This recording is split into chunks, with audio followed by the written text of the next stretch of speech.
Hello friends, welcome back to filmy professor. Charlie Chopra के 5th episode की starting में हम चार्ली के बचपन को देखते हैं, जहां पे उसकी माँ उसको एक क्राइम सीन पे लेके आती है और वो उस सीन को इन्वेस्टिगेट कर रही होती है। तभी वहां एक गाड़ी आती है जो चार्ली की माँ को मार के चली जाती है। अब हम प्रेजेंट सीन में आते हैं, जहां चार्ली हॉस्पिटल में रहती है। जी हाँ, वो बच गई थी क्योंकि मोहन रावत ने चार्ली के घर का गेट बंद देख लिया था और टाइम पे पहुंचकर उसे बचा लिया था। अब मोहन चार्ली से कहते हैं कि हमें पता है कि तुम जानती हो कि हम गांजे का बिजनेस करते हैं, क्योंकि हमने तुम्हें उस दिन वहां देख लिया था। फिर हमें पता चलता है कि मोहन और जानकी रावत ये सारा काम अपने बेटे के लिए करते हैं, क्योंकि उसके इलाज में होने वाले खर्चे काफ़ी ज़्यादा हैं, इसलिए उन्हें ये बिजनेस करना पड़ता है। मर्डर की रात भी मोहन मनाली में अपने क्लाइंट से मिलने गए थे, पर बर्फबारी होने के कारण उनका कस्टमर वहां नहीं आया। चार्ली बोलती है कि रात को मैंने खिड़की बंद की थी, इसका मतलब किसी ने मुझे मारने की कोशिश की है और हो सकता है कि वो मर्डरर हो। अब चार्ली हॉस्पिटल से घर वापस आती है, तब उसे वहां सीताराम मिलता है। जी हाँ, वो लौट आया है। सीताराम चार्ली को बताता है कि विलायत हुसैन की आवाज़ उसने पहले भी सुन रखी थी और वो लखनऊ की एक सिंगर थी। सीताराम काफी रिसर्च करके चार्ली के पास आता है। वो उसको बताता है कि विलायत और वसीमा का असली नाम बंटी और पिंकी आफ्ताब है, जो कि Thakur oil and gas company के मालिक का मर्डर करके भागी हैं और इन्होंने यहां आकर अपना नाम चेंज कर लिया और बिल्लू भी इनके साथ मिला हुआ है। अब चार्ली और सीताराम विलायत और वसीम का पीछा करते हैं, तब उन्हें कोई और भी देख रहा होता है। जैसे ही वो लोग थोड़ा आगे बढ़ते हैं, एकदम से बिल्लू चार्ली के सामने आ जाता है और चार्ली और सीताराम को मारने की कोशिश करता है, पर वसीमा वहां आकर बिल्लू को रोक देती है। तब हमें विलायत हुसैन की पास्ट स्टोरी पता चलती है। वो ठाकुर जी के यहाँ गजल गाया करती थी और काफी छोटी उम्र में ही विधवा हो गई थी। जैसे ही विलायत की पहली गजल एल्बम रिकॉर्ड हुई, वो उसकी आखिरी गजल एल्बम भी बन गई, क्योंकि ठाकुर साहब नहीं चाहते थे कि वो और किसी के लिए गाए। वो चाहते थे कि वो सिर्फ उनके लिए ही गजल गाए। फिर ठाकुर और उसके बीच कुछ नजदीकियां बढ़ गईं और काफी टाइम बाद विलायत की बेटी वसीमा भी गाने लगी। ठाकुर साहब उसे भी कंट्रोल करना चाहते थे। एक दिन ठाकुर साहब ने वसीमा को गाते हुए टीवी पर देख लिया, जिसे देखकर उन्हें काफी गुस्सा आया और वो विलायत के घर आके उसकी बेटी को उसी के सामने मारने लगे। तब विलायत ने अपनी बेटी को बचाने के लिए ठाकुर के सिर पर लैंप दे मारा, जिससे उनकी वहीं पर मौत हो गई। फिर बिल्लू ने उनकी वहां से भागने में मदद की, क्योंकि बिल्लू वसीमा से प्यार करता था। अब चार्ली बिल्लू से पूछती है कि मर्डर की रात तुम कहाँ थे? तब बिल्लू बताता है कि मैं उस टाइम मनाली में ही था, क्योंकि ब्रिगेडियर ने निक्की के चक्कर में सब कुछ बेचने का फैसला कर लिया था ताकि वो उसके साथ सेटल हो सके। पर मुझे पैसों की जरूरत थी ताकि मैं विलायत और वसीमा के साथ देश छोड़कर भाग सकूं, और ब्रिगेडियर के मरने पर ही प्रॉपर्टी में मुझे हिस्सा मिलता, इसलिए मैं ब्रिगेडियर को मारने के लिए ही मनाली गया था, पर किसी ने उसे पहले ही निपटा दिया। अब चार्ली को पता होता है कि वसीमा को एक मानसिक बीमारी है, जिसमें वो चीज़ों को हेलुसिनेट करती है। चार्ली विलायत से वसीमा की सारी दवाइयाँ लेती है और उसका टेस्ट कराने के लिए कहती है। इधर हम घर पर इंस्पेक्टर नारायण को देखते हैं, जो कि चार्ली से मिलने आते हैं और उसको बताते हैं कि उनको पता चल गया है कि मर्डर किसने किया है। वो कहते हैं कि मर्डरर बिल्लू है, क्योंकि ब्रिगेडियर के नाम पर होटल में बिल्लू ने रूम लिया था। पर इंस्पेक्टर साहब चार्ली से पीछे थे, क्योंकि चार्ली ने तो पहले ही बिल्लू से पूछताछ कर ली थी और वो खूनी नहीं था। चार्ली इंस्पेक्टर को वसीमा की दवाइयाँ टेस्ट कराने के लिए देती है। फिर सीताराम और चार्ली आपस में बातें करते हैं। तब चार्ली को कुछ समझ आता है और वो ब्रिगेडियर के घर वापस जाती है, जहां पहुंचकर वो वापस से उसी फ्लोर पे जाती है जहां उसने स्की शूज देखे थे, पर इस बार वो वहां नहीं रहते। मतलब ब्रिगेडियर के किलर ने वहां से वो शूज हटा दिए हैं। अब चार्ली फटाफट पुलिस स्टेशन जाती है, जहां वो वसीमा की दवाई खा लेती है और वहां पर ये देखकर एकदम से हड़कंप मच जाता है। फिर चार्ली सबको बताती है कि ये दवाई नहीं बल्कि कैंडी है और ये दवाई यहाँ मिलती भी नहीं है। ये दवाई वसीमा को कर्नल लाके दिया करते थे और मर्डर की रात को कर्नल ही ब्रिगेडियर से मिलने गए थे। निक्की को भी स्केट्स कर्नल के यहाँ से ही दिए गए थे, जिससे उसका एक्सीडेंट हुआ और फिर मौत हो गई।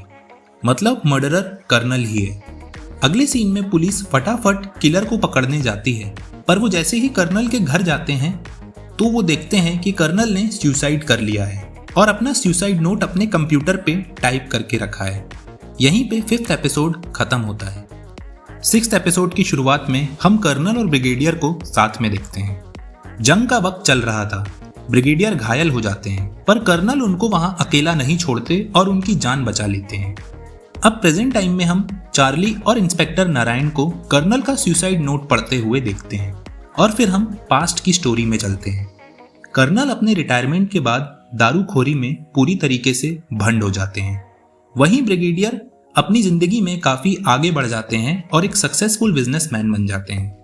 ब्रिगेडियर एक दिन कर्नल से मिलने आते हैं, तब वो कर्नल का बुरा हाल देख के उन्हें अपने साथ मनाली ले आते हैं, जहां वो कर्नल को अपना स्की रिजॉर्ट संभालने के लिए दे देते हैं और कर्नल को भी वापस जीने की एक वजह मिल जाती है। कर्नल काफी अच्छी तरीके से रिजॉर्ट को चलाते हैं। सब कुछ अच्छा चल रहा था, फिर कुछ टाइम बाद सब कुछ बिगड़ गया जब ब्रिगेडियर ने बताया कि वो अपना स्काई रिजॉर्ट बेच रहे हैं निक्की से शादी करने के लिए, और क्योंकि ब्रिगेडियर को पता था कि उसके परिवार वाले उसकी प्रॉपर्टी के पीछे पड़े हैं और शायद कर्नल भी। अब कर्नल को उसके हाथ से सब कुछ जाता दिख रहा था, तो कर्नल ने ब्रिगेडियर को मारने का सोचा और उनको पता भी था कि वसीमा को एक मानसिक बीमारी है और फैमिली वाले अक्सर पार्टी में भूत बुलाने की नौटंकी भी करते रहते हैं। इसका फायदा उठाकर कर्नल ने ब्रिगेडियर को मारने का प्लान बनाया। तभी एक रिपोर्टर पूछता है कि शिलोंग वैली से मनाली का रास्ता 2 घंटे का है, तो कर्नल आधे घंटे में मनाली कैसे पहुंच गए। तब सीताराम बताता है कि कर्नल बूरा ने रात को अपनी जान जोखिम में डालकर बर्फ में स्की की, तभी वो इतनी जल्दी ब्रिगेडियर के पास पहुंच गए। फिर कर्नल ने ब्रिगेडियर को कैसे मारा वो पोस्टमार्टम की रिपोर्ट में साफ हो गया था। फिर कर्नल ने निकी को भी मार दिया क्योंकि वो प्रॉपर्टी पर अपना हक जमाने आई थी, यानी कर्नल ही असली कातिल है। मगर दोस्तों, कहानी में अभी ट्विस्ट आना बाकी है जो आपको थोड़ी देर बाद पता चलेगा। अब सब लोग काफी खुश रहते हैं क्योंकि किलर का पता चल गया था। रावत की पूरी फैमिली चार्ली को थैंक यू बोलने के लिए उसे रात को पार्टी में बुलाती है। चार्ली वहां पे ब्रिगेडियर के नाम का टोस्ट करती है, जहां पे सब लोग उसे ब्रिगेडियर के नाम से बुलाते हैं, पर एक जानकी रहती हैं जो उसे मेहरबान कहती हैं। तब चार्ली सबको बताती है कि उसे बेहद अफसोस है कि वो कर्नल को बचा नहीं पाई और असलियत में हत्यारे का भी हत्यारा है जो अभी इसी रूम में है। ये सुनकर घर वाले शॉक में आ जाते हैं। तब चार्ली डॉक्टर राय को कहती है क्यों ना हम लेडी रोज से पूछें कि ये हत्यारा कौन है। डॉक्टर राय तब मंत्र पढ़ते हैं और फिर चार्ली एक सीटी की आवाज निकालती है और तभी वसीमा के अंदर आत्मा आ जाती है। फिर विलायत जानकी रावत से वसीमा को बचाने के लिए कहती है और जानकी रावत वही सीटी दोबारा मारती है जिससे वसीमा शांत हो जाती है। फिर चार्ली बताती है कि ये सब भूत प्रेत एक धोखा है, ये सिर्फ एक हिप्नोटिक ट्रिगर है जो कि साइकोलॉजिस्ट करते हैं, मतलब जानकी ने ही कर्नल को मारा है। दरअसल ये सारा प्लान जानकी और कर्नल ने मिल के बनाया था और कर्नल ने गलती से काफी सारे सबूत छोड़ दिए थे, जिसकी वजह से जानकी ने कर्नल को मार दिया ताकि चार्ली उस तक ना पहुंच पाए। इसी कारण से उन्होंने कर्नल की बीपी की गोलियों का ओवरडोज चाय में मिला दिया, जिससे कर्नल की मौत हो गई और जानकी ने खुद ही उनका सुसाइड नोट लिखा जिसमें उन्होंने ब्रिगेडियर का नाम मेहरबान लिखा था और जो सिर्फ उन्हें जानकी ही बुलाती थी। बाकी सारे लोग मेहरबान को ब्रिगेडियर के नाम से ही जानते थे। जानकी रावत ने ही चार्ली का वीडियो लीक किया था ताकि वो शिलोंग वैली से चली जाए और ये केस छोड़ दे, पर चार्ली ने ऐसा नहीं किया, जिसके बाद जानकी ने खिड़की बंद करके चार्ली को मारने की कोशिश भी की, पर उसकी किस्मत अच्छी थी कि मोहन रावत ने उसे सही टाइम पर बचा लिया। इसके बाद चार्ली ब्रिगेडियर की एक बहुत पुरानी पेंटिंग दिखाती है जिसमें एक मिस्टीरियस वुमेन थी जो कि जानकी ही है, जिसका पता चार्ली को जीजा जी के पास जो बैग था उसमें फोटोज को देख के लगा। ये सब देख के जानकी कन्फेस कर लेती है और अपना सच सबको बताती है कि काफी टाइम पहले वो और ब्रिगेडियर साथ में थे और एक दूसरे को काफी पसंद करते थे। इसी जवानी के जोश में जानकी प्रेग्नेंट हो गई और मेहरबान ने उस बच्चे को गिराने के लिए कहा क्योंकि उस समय मेहरबान उतना सक्सेसफुल नहीं था और वो किसी भी तरीके की कोई जिम्मेदारी नहीं लेना चाहता था। पर जानकी ने उस बच्चे को जीवन दान दिया और मेहरबान के ही भाई मोहन रावत से शादी कर ली। मेहरबान इस बात से कभी उभर नहीं पाया कि जानकी ने उसी के भाई के साथ शादी कर ली। फिर जानकी का बच्चा विवान हुआ जो कि मेहरबान का ही बेटा था। ये सुनकर मोहन वहां से उठकर चले जाते हैं। अब कुछ टाइम बाद जानकी के बेटे विवान का एक्सीडेंट हुआ जिससे उसकी दोनों किडनी खराब हो गई। जानकी बताती है कि मेहरबान पहले तो विवान के इलाज के लिए थोड़े थोड़े पैसे दे दिया करता था, पर जैसे ही उसको डोनर मिला और मैंने विवान के ऑपरेशन के लिए उससे पैसे मांगे तो उसने मुझे मना कर दिया। उसने कहा कि पहले उसे निकी से डिस्कस करना होगा, जिसके बाद मुझे बहुत बुरा लगा और मैंने कर्नल के साथ मिलके ब्रिगेडियर को मारने का प्लान बनाया।